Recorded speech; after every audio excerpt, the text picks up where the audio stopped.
Garmin Descent dive computers are your buddies for exploring both of your worlds, underwater or topside. In this video, we'll go over how air integration works with the Garmin Descent T1 transmitter and a compatible Descent dive computer.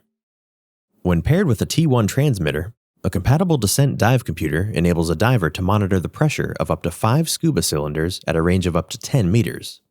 This makes the Descent dive computers fantastic devices for monitoring your own tanks or your dive buddies. Our transmitter uses our subwave sonar network to communicate with your Descent dive computer.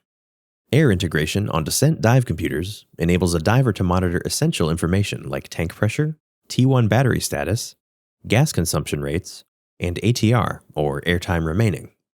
To start, connect the T1 transmitter to the high-pressure regulator port.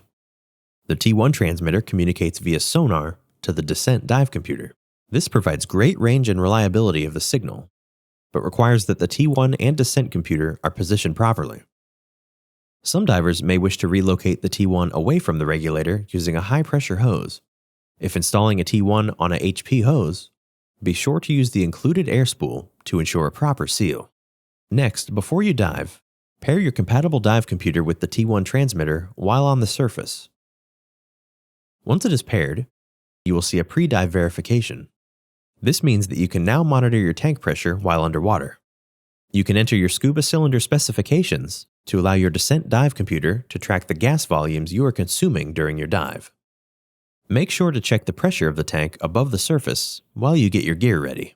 While you are underwater, the Descent Mk2i uses Garmin's subwave sonar to communicate with the T1 transmitter. Each compatible dive computer can receive information from up to 5 T1 transmitters. This means you can monitor up to 5 tanks from up to 10 meters. On the main dive page, you can show up to 2 tanks. On the air integration page, you can see additional details such as gas consumption rates. Press Enter on the AI page to see the full list of paired T1s. Thanks for watching. If you want to learn more about Descent dive computers, please be sure to check out our other videos.